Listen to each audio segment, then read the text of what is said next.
the problem with all this stuff we're talking about is like, it's like, where do you even start? Especially these days with AI, there's like a new AI tool every damn day, and like, it's like, where do I even start? It's the paradox of choice. That's how trying to create leverage in your business is like.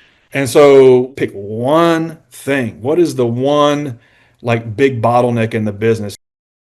Welcome to today's episode of Business Growth Lab. I'm your host, Samantha Riley, and I'm very excited today. We're going to talk about one of my favorite topics of all time, and that's leverage, because I'm a big believer that most of us, if not all of us, start a business so that we can have more money and more time to do the things that we want to do, spend time with families, travel, and in actual fact, end up building a business where it's the opposite and we're working 80, 90. I've seen people working hundreds of hours a week. And so I'm here to make sure that that doesn't happen to you. I want you to build a lifestyle that's aligned. So I've invited today's guest, Bryan Clayton, to chat with us because he's built leverage, not just once, but twice. So I'm sure there are many lessons that are going to be shared. So Bryan, welcome to the show. It's great to be here. Thank you so much for having me on. Such a pleasure. Well, why don't you start off? Actually, I'm going to start off here. You are or originally started off as a landscaper, or even from what I believe, let's call it back to 15-year-old you mowing lawns, a lawnmower. Yeah, that's right. As many teenagers do to get a little bit of cash. What When you started, what was your idea? You know, when you went out at 15, I guess it was just to put some pennies in your pocket. That's How did right. you move from there into your first business? Yeah, that's exactly why I got started because my parents wouldn't buy me the pair of soccer cleats that I wanted. They Uh-huh. wanted to buy me the ones from Walmart, and I wanted the good ones. And so they said, "Well, you're gonna have to earn that money." And we hear the neighbor needs somebody to mow their yard, and luckily that happened because I mowed the neighbor's yard and got paid a 25 bucks, and I was just hooked ever since then. And stuck with that little lawn mowing business all through high school, and then went to college and mowed grass during the day, and went to night school at night. And then after I graduated college, I had to kind of make a decision: was I gonna go into the job market or stick with this little lawn care business? And that's kind of where it started. I saw that there was a lane for me in that business, and I realized that the lawn care aspect of it almost didn't matter. It didn't matter what the business did. Owning a business and creating a system around what it is we sold and what we did for our customers, that was the opportunity. And Mm. so I made a business plan with what I did learn in business school, and applied it to my little lawn mowing business. And I decided, I think I can build this into something that would make over $1 million a year. And how awesome would that be? And ultimately ended up growing it to $10 million a year over a 15-year period. So a lot of points of creating leverage in that journey, and duplication, duplicating yourself and duplicating what it is you do, and replicating that to scale, is how we did that. How we went from 100K in revenue to 500 to a million, and ultimately 10 million. Yeah. I love this story because I speak to so many people and I've almost made it my mission to be the person that goes, all right, throw it at me. Let me at it, because people say to me all the time, but what I do is different. I can only do it by Ah, me being one on one. And I yeah. seriously, not ever been able to figure out a way to leverage it. I remember the first time it happened, and it was the start of my little game.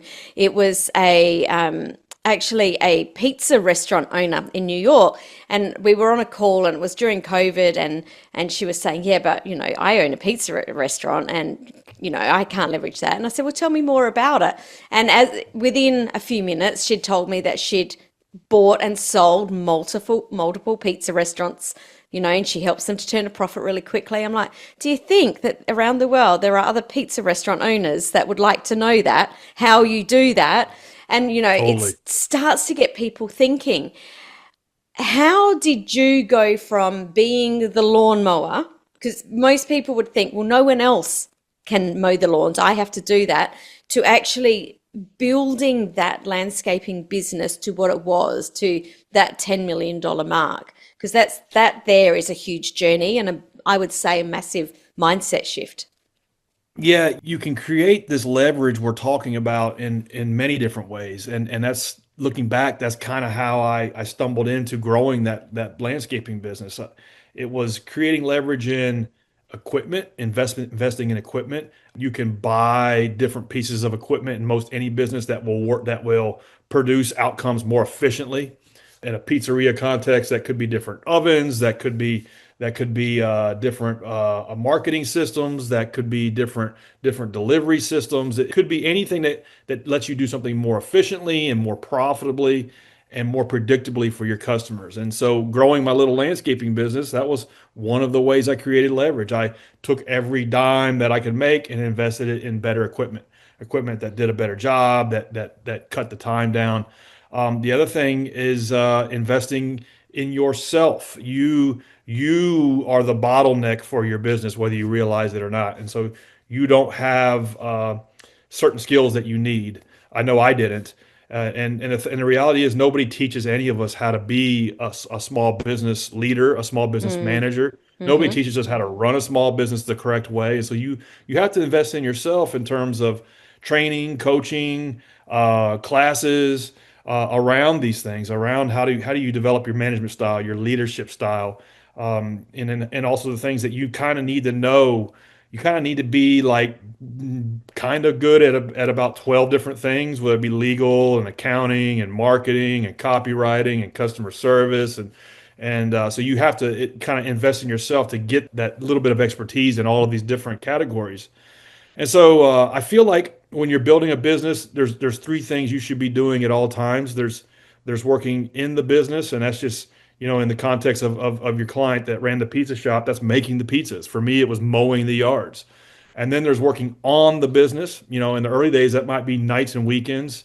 That is looking at what the sales are, where you're making money, where you're losing money, where customers are coming from, what does the marketing system look like, are the customers satisfied, what is the net promoter score of the business, all of these different things that you're working on the business. And then the third thing is you're working on yourself. Like I just mentioned, you're reading books, you're listening to podcasts, you're taking courses, you're talking with coaches, you're trying to level up your skills, you're working on yourself. So in the business, on yourself. And at every one of these, the second and third buckets are creating leverage. The first bucket, there is no leverage. You're in the business. You're Mm-hmm. just kind of one arm paper hanger. You're just trying to hold it together and make sure payroll's paid, make sure the taxes are paid, make sure the customers are getting service. And that's okay. You kind of have to do that in the early days. There's no leverage there. But in the second and third bucket, on the business and on yourself, there is leverage being created. So where you can hopefully get some compound interest going. And so that's how I did it in the landscaping business. Just figured out, okay, how can I build systems to provide this service to customers? It's me and just one helper now. Okay, now how can I put somebody in their own truck and I don't have to be with them all the time? Okay, all right. Now how do I do that 10 more times? Okay, Mm-hmm. now I need a salesperson to kind of feed this machine. I guess I'll do that for a while. Okay, now I'll train them on my sales system. And now I need, you just kind of you work through the cycles and you are like block and tackling as to where all of the stuff your business needs, and then you're getting somebody else to do that role. And you do that over and over again. And if you do it well, you can create a real business. You did talk very quickly there about team or staff, however you want to talk about it. How did you create that consistency in delivery, in business values, in the communication? Because I think that is something that a lot of people are really scared to do, is bring team in and feel like they're losing like that boutique feel of their business. Yeah. Yeah. If you're in the services business, especially like personal services, that's something that you really kind of have to be paranoid about, and you have to protect every day and with every hire. And the thing that I did wrong, the mistake that I would make is I would make a bad hire, and then I would kind of in my gut know it wasn't the right fit, but like this weird like sunk cost fallacy kicked in, and then I was like, well, I've trained them and I spent all this time recruiting them, and I should Mm. just try to fix them. I should try to fix this. And I did that over and over and over again. And what I realized is if you've made a bad hire, you know immediately, you know within the first like day or two, and you just need to rip the Band-Aid off and help them get somewhere where they are a better fit, and then you need to go back to the drawing board and get somebody who is a good fit. One thing I looked for in my first business is people with a chip on their shoulder. They just really kind of want to be more and do more and grow, and they maybe have been passed over in life, or they weren't the cool person in high school or college, and that's just who they are, and their work is how they compensate for that. And that Hmm. is that's what I look for in building that first business, and also my second business, GreenPal, is like I look for people with chips on their shoulders, and then also perfectionists. I look for people who are relentless about doing things well and doing things thoroughly and doing things the right way, and like doing things the opposite of half-assed. So like the minute I see somebody doing something half done, that's just to me a signal that this is not a good fit. And so Mm. um, you have to look for these values, these virtues that people have, and it's just who they are. And you can't train that, and you can't motivate an unmotivated person. And I think every leader, every founder has to do this wrong many times until they do Hmm. it right.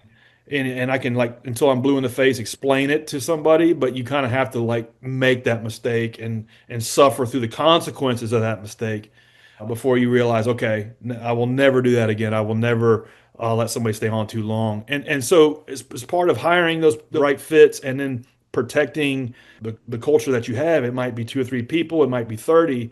That is something you're doing every single day and you're relentless about. Because the minute you kind of let your eye off of that, you'll wake up one day and you'll be driving to your office and it'll be a place you don't want to go. And so be paranoid about that. That's not a good Yeah. place to be. You got to kind of go back to the drawing board and start from scratch. Totally.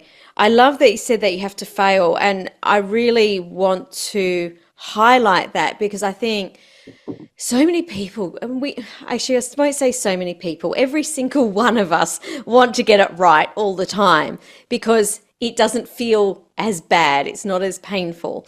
But I think that we do need to get things wrong because we need to understand that feeling because that helps us to notice the signs faster. You know, Absolutely. and there's no way to learn those signs just getting it right all the time because they don't flag. Absolutely. Yeah, I don't know who said it, but it was a great quote that success is a lousy teacher. If you get something right the first time, you didn't really So learn a whole true. lot. You didn't really learn much at all if you just kind of like lucked up and knocked it out of the park the first go around. So the only way you learn is by doing things wrong. But you don't want to. It's okay to make mistakes, but it's not okay to repeat the same Yeah. mistakes. And so you made a bad hire once, and like you hung on to that person a year or 5 years. Okay, you screwed up. Now don't do that again. And if you did it twice, certainly don't do it a third time. And Yeah. so, which I have. This is like Oh, we're all I'm human, right? yeah, I've done all those things. And so it's okay to make mistakes. It's not okay to repeat the same mistakes. And so, and then even better if you can learn from other people's mistakes. That's why podcasts are so valuable because you can listen to somebody who's kind of been there, done that, and try to learn from their mistakes. That's even better. Or like a coach's mistakes that they've made in their business. If you can help save yourself time, you can't avoid all mistakes, and that's okay. But I think that needs to be said. And then also, you need to sometimes understand when something's a mistake and when something was an experiment. Mm, And it's okay for an experiment to not pan out and it ultimately not have been the right thing. That doesn't make it a mistake. And so you need to always be experimenting in your business to figure out new ways of doing things, more efficient ways of doing things. And if the thing you tried didn't end up to prove to be successful, that doesn't make it a mistake. That just means hmm. it was a failed experiment. And that's all right. But that's how you create leverage. Let's say you're trying to figure out new systems to put in your business. Maybe it's a new marketing system, a new scheduling system, a new HR system. you're going to have to experiment with two or three solutions, especially now in today's world of AI. You're going to have to try a bunch of different stuff. It doesn't mean that those things were mistakes. And so treating your business or your consulting service or whatever it is you do as a never-ending experiment is a good way to kind of iterate your way to something that works. I went to a Stephen Bartlett talk a couple of years ago, and he said that out of 10 things that you try, 10 experiments that you do in your business, probably 8 or 9 of them won't work. And That's that right. was really helpful for me because I'd always known, I've been in business for over 30 years, so I always understood that there's going to be things that don't work. But that helped me to realize, oh, I'm not experimenting enough. I'm not trying enough things because I'm still afraid that they'll fail. But just realizing that it's the learnings that we get from those experiments that get to that one thing that does work, it made me realize I Exactly. need to try so many things so much faster and not hold myself back so I can get those learnings faster so I can get that one thing that works. And that was a huge game changer for me to realize just how much you need to fail. Even though I knew it, but to actually go, oh, I actually have to do this thing to be able to That's right. move forward. It's a big mindset shift. That's right. And you're exactly right. You get one step closer to figuring out the recipe that does work. And if you can think of it like this, there was a guy that I follow everything he's ever written and said. His name's Paul Graham, and he said that action produces information. And so the action could be an experiment, could be a different way of, it could be hiring somebody, it could be trying a different sales process. That action produces information, and that information is what you need to get closer to whatever it is your formula is. And so the more you can think about like having a bias towards action, like an experimental mindset, not beating yourself up when you make mistakes and trying not to make the same ones over and over again, that's how you get to a point of creating leverage for your service or your business. And this stuff's easier said than done. It's hard to do, and it's okay. Just keep at it. Be relentless about it.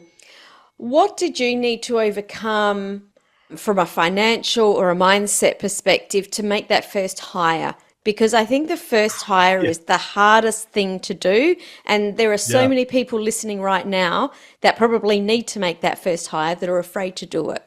What did you yeah. need to overcome, and what advice can you give someone that's at that place right now? Yeah, you when you start off any business by yourself, you're by definition self-employed. And there's a big difference between being self-employed and owning or running a business.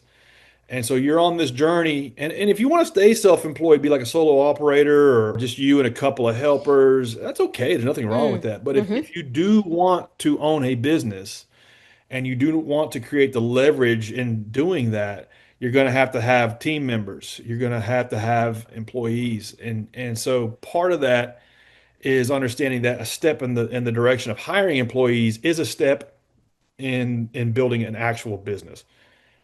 It doesn't mean if you hire your first employee or your 10th that you have a business now. You could have 10 employees and still be self-employed. Because if you left them, this thing wouldn't run very long without you. And so until you can leave for a month, come back and it actually be better, you don't have a business. But a step in hiring somebody is a step towards is a step towards building a business and creating leverage.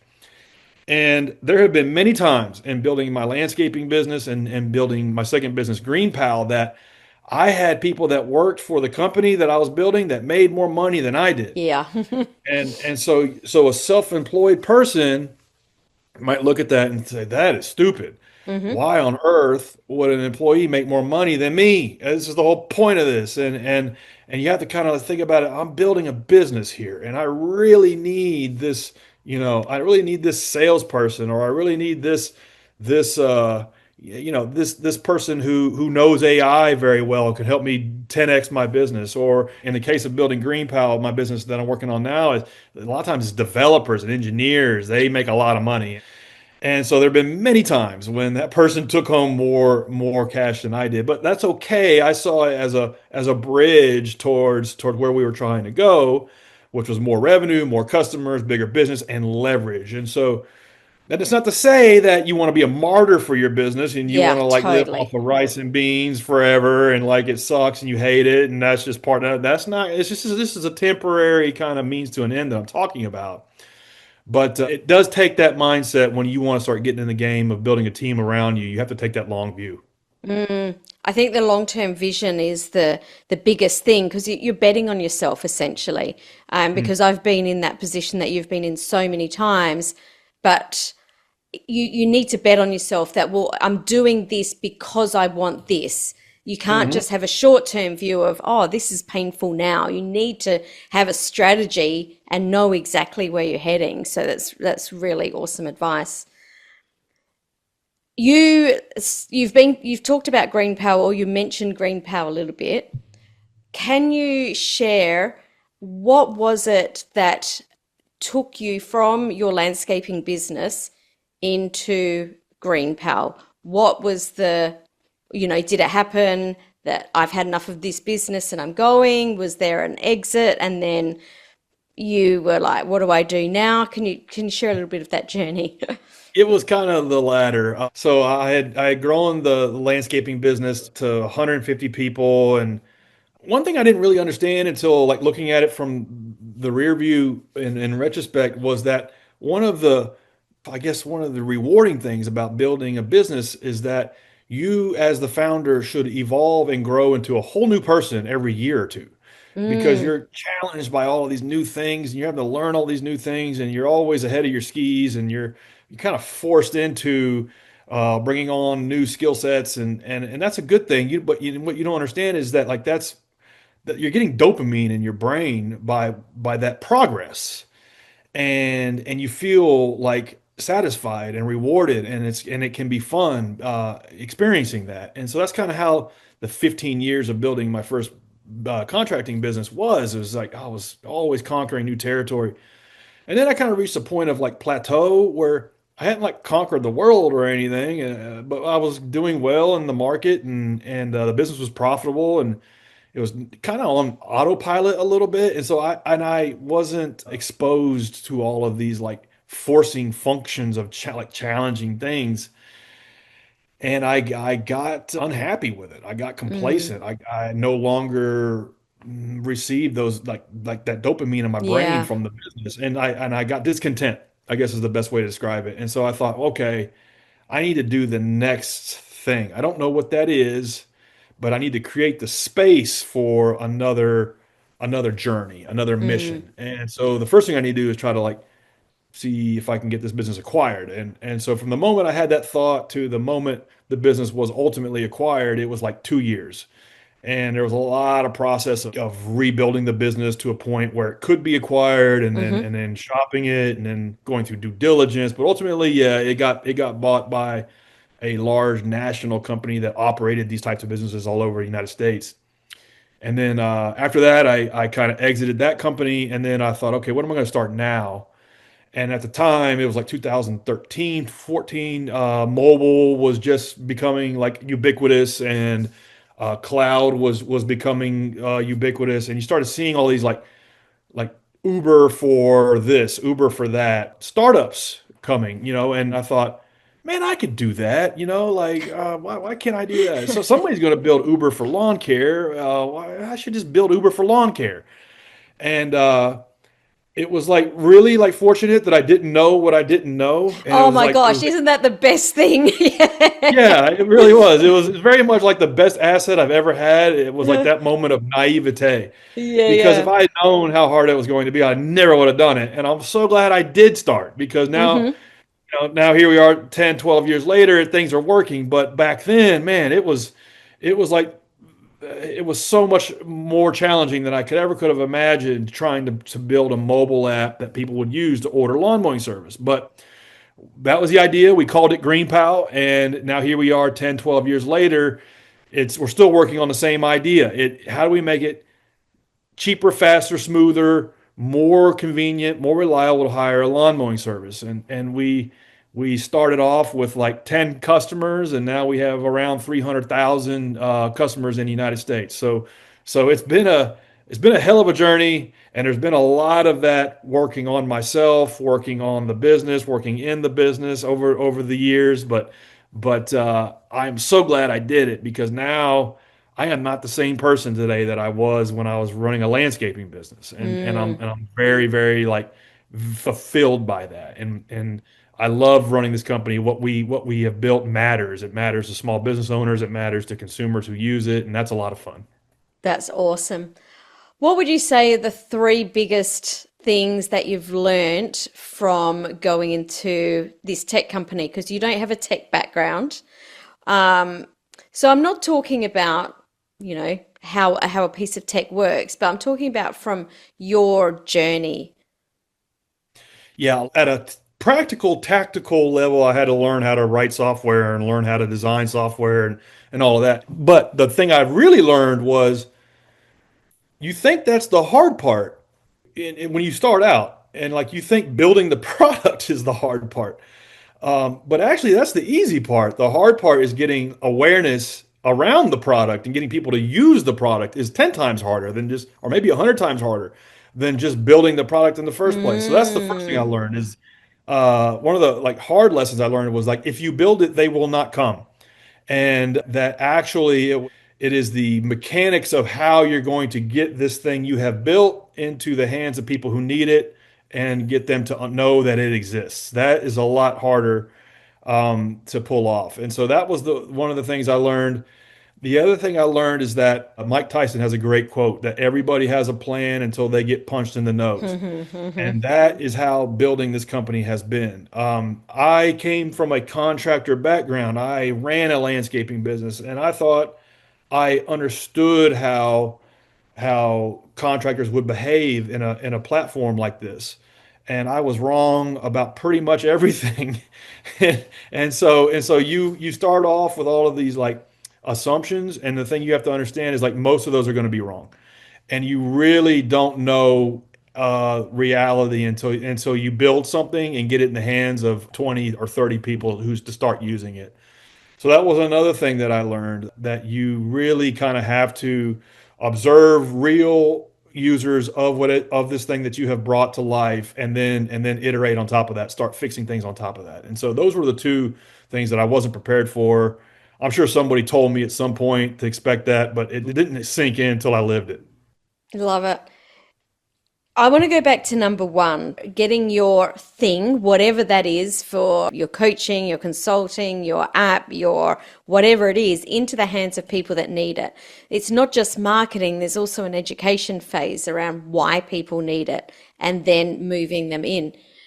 What are what are some of the tips you can give for that? Because every single person that's listening is like, I know if more people knew about what I do, that I'd have more customers, right? Yeah. It's the Right, million right, dollar right, question right. for any business owner. Yeah.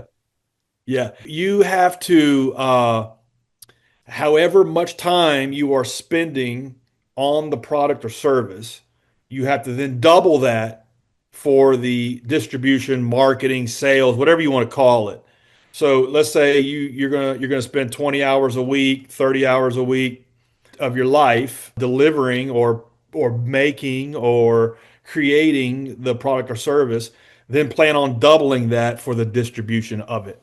And so that's the first thing. Understand that. And then beyond that, you kind of have to have like this scrappy hustler mindset, and especially in the early days where you are willing to do whatever it takes to will this thing into existence 6, 7 days a week, and you need to be testing every possible way that you can connect with people, potential customers for your business, and you need to figure out where they hang out and meet them where they are, and then add value before you ask anything. And you have to be willing to do that over and over and over again without a loss of enthusiasm for a very long time. And if you're willing to do that, you'll start to realize, okay, now I had 10 customers, now I have 100. And then I got to 100, now I have 500. And then like compounding starts to kick in. But getting that flywheel to start turning in the early days is really, really hard. It takes like a 5 year, 10-year plan. And I guess that's another thing I'll mention is like don't start any of these things if you're not willing to do it for 10 years because Mm, it's going to take two or three just to figure out what you're doing, yeah. and it's going to take Or it's more. going to take or more. It's going to take five to get some kind of success, and if you work really hard, it'll be 10 before you have a success. So all of these overnight successes are 7 to 10 years, and if you listen to the founder story, it's always that way. Hmm. So that would be like the my answer to that question is like, how do you think about solving for that problem? The answer is there's no silver bullet other than a mindset and then managing of expectation. Mm.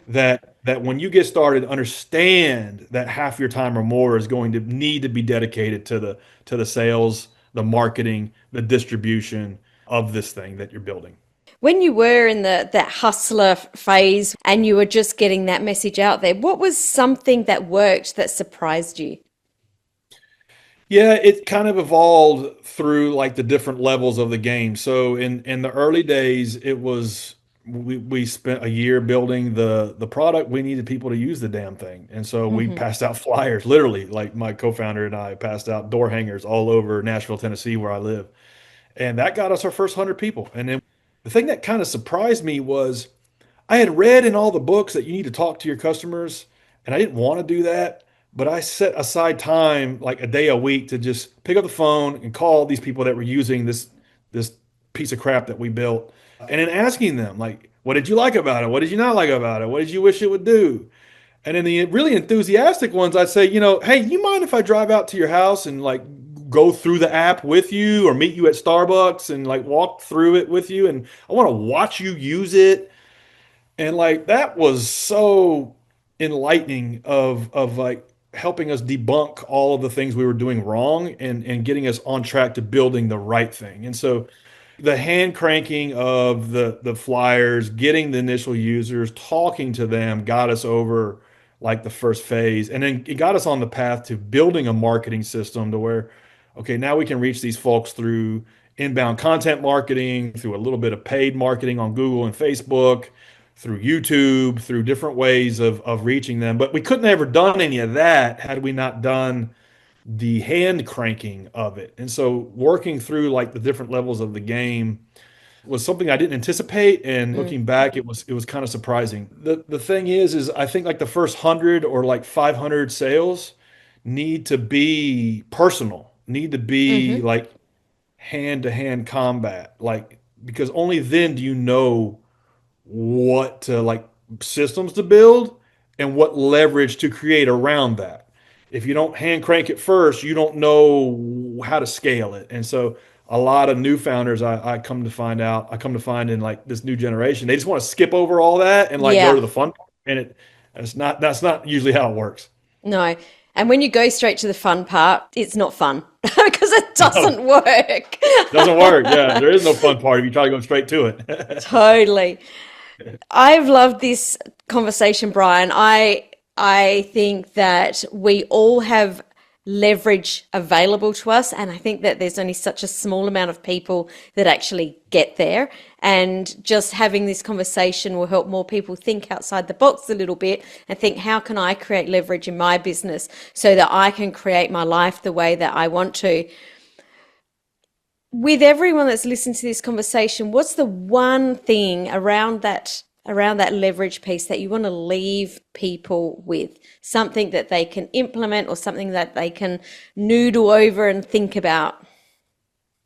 Yeah, the way I would look at it is the problem with all this stuff we're talking about is like where do you even start? And it's Hmm. like it's just like so much, especially these days with AI. There's like a new AI tool every damn day, and like it's like where do I even start? And it's so you're kind of like in the toothpaste aisle where it's like there's 47 different types of toothpaste and you don't know which one to buy, and it doesn't matter which one you buy, you're going to have cognitive dissonance around it because you don't know if you bought the right one or not. At least that weird thing happens to me. Is like we're paradox. It's the paradox of choice, and that's how trying to create leverage in your business is like where do I even start, man? And you don't do anything.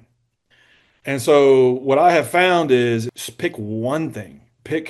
Just pick one thing. What is the one like big bottleneck in the business. And it could be customers aren't coming back. It could be too many customers. It could be not enough employees. It could be employee turnover. It could be employee training. And just pick one thing. And like, let's say it's employee training. Okay, take 3 months, 6 months, and build the best training system, course, university for what it is you do, where you can bring somebody up to speed in a week rather than 6 months. And don't do anything else other than keep the business going and just work on that one thing. And don't worry about all this other stuff. And then you do that over and over again and like compartmentalize the problems. You'll wake up through 2 years, 3 years, 5 years later. Now you got a business with leverage, is how I've approached it whenever I have felt that way. You mentioned it right at the beginning of the episode. It's the compound interest effect. And it's all those Yeah, one percenters that add up. And it's not like 1 + 1 = 2. You get enough going and no, you get huge amount of momentum. You get so exactly. much. 1 + 1 Com- equals 10, 100. Exactly. You yeah, nailed it. yeah, yeah. Love it so much. Bryan, I've really, really enjoyed this conversation with you. Thank you for adding so much value to our audience today. And best of luck with whatever your next venture is. I just know there's going to be something else down the track for you. Well, thank you, Samantha. I appreciate it. I've had a lot of fun.